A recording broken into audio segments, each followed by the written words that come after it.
Kingdom greetings. Come on in. It's time for an Ascension Chat. Listen, in prayer today, I received this and I want to share it with you, okay?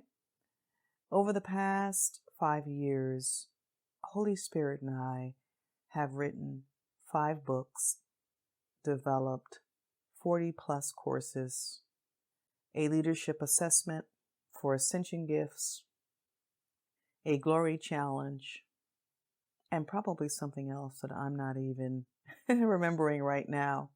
And I'm not sharing these things that we've accomplished together as braggadocious.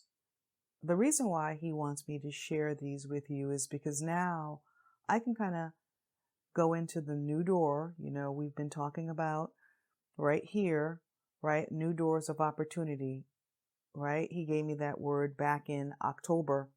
Now it's really coming to the forefront you'll see it everywhere. But the point is this: now there are things that don't require my one-on-one time, right? Anything that anyone needs in terms of business and ministry, it's already set up, right? And people can pretty much go to our learning community, into Amazon to pick up our books, and any of our lists where you will receive the digital download for the assessment and so forth and so on, right? So it doesn't really require my one-on-one time right now. And that's a beautiful thing because now I can step into the new doors of opportunity and spend time on that. Okay. And I want you to follow me as I've been following Holy Spirit. Okay. Tune out from all of the wars, rumors of wars, endemic, pandemic, and pandemonium, chaos, and confusion. Again, because remember, we're closing demonic doors and we're walking into new doors of opportunity. When you have these types of things already set up with Holy Spirit, then you can stay in the moment, right? Because in Him we live, move, and have our being. And Galatians 5:25 tells us that it is our job to keep in step with Holy Spirit. There is always movement in the Spirit. Are you discerning it? Who are you moving with in these times? Wow, He wants to move you. Will you move with Him? You know, when you are a spirit mover, and I teach this in the Release the Glory class, but I want to give you a freebie right here.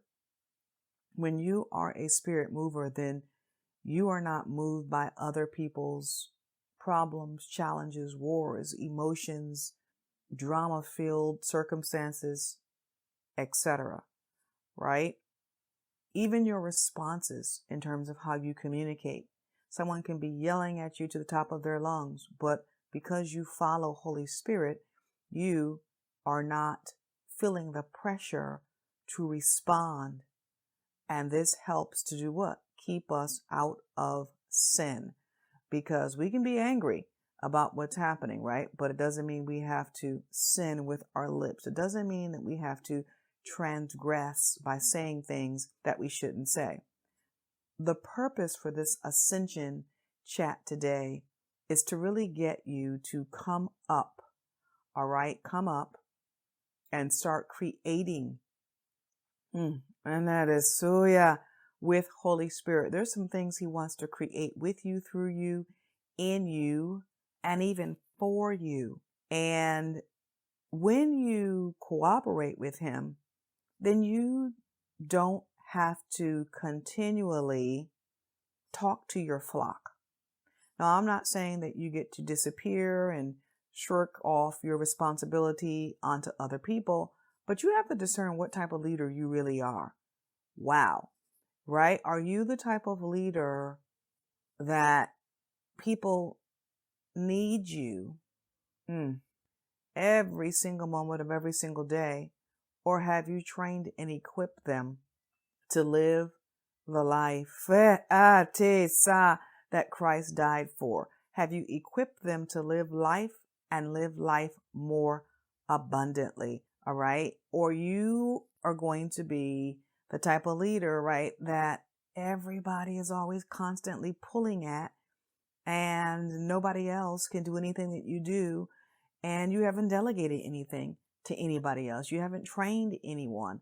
That's not going to set you up for such a great legacy, right? At the end of your life, right, which may end early because you'll be overworked and tired, there'll be no one to pass off anything that you've created with Holy Spirit. Don't you want somebody to be able to take all that stuff over that you're starting? Don't you want the vision to keep going? My Father, after you die, that's the problem that we see with like many leaders going way back.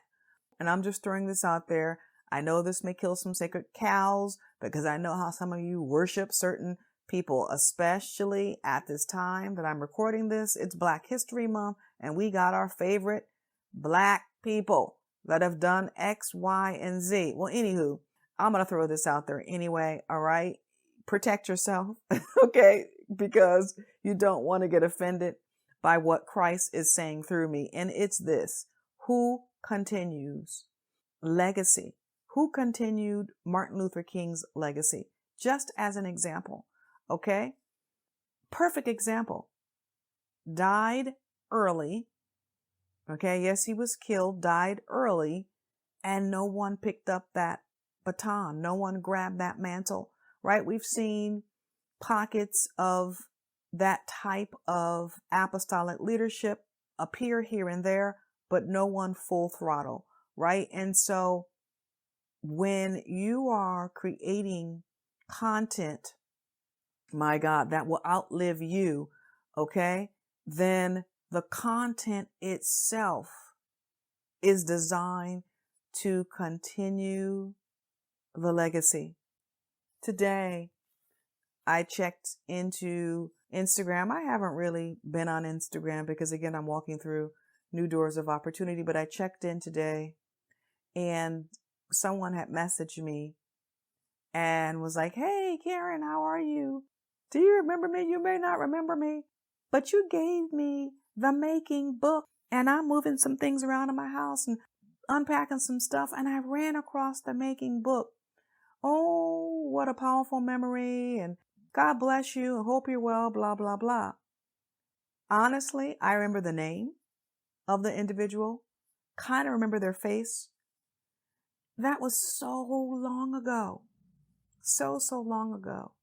But it encouraged me because it shows me that that book that I planted as a seed into her life is still gaining traction. Still gaining traction. Okay, so that's what books, courses, leadership assessments, that's what that kind of content can do. Because even like the Bible, right? Written so many years ago, early 1600s, right? It's still speaking. Because when you partner with Holy Spirit, these are eternal works. Wow, these are eternal works, and they will outlive me. Okay, they will outlive me, and they will carry on the legacy. And we have been blessed, my husband and I, to see many of these resources over in the UK, over in China, in places I never thought, quite frankly, that our books would end up.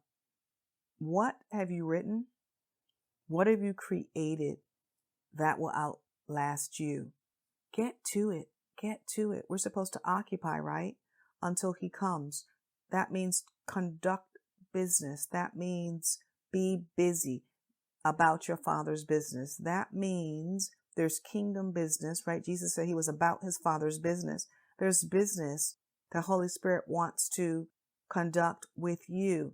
Get done. Get apostrophe done. Get it done, right?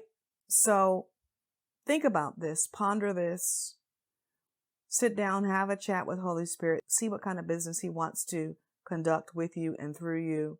See what he wants to create that will outlive you. Start thinking legacy. Start thinking how you can be less people dependent and more Holy Spirit dependent. And as you do that as a leader, then the people that are following you, that you are called to, your flock, your tribe, people in your metron, guess what? They will start mirroring your behavior, because one thing we know about people, they learn by what they see you doing, not just by what they hear you saying. It's just like a child, right? You can be telling a child, go left, go left, go left, go left. Don't do this, don't do that. But if you're going right and doing this or that, what do you think that child's going to do?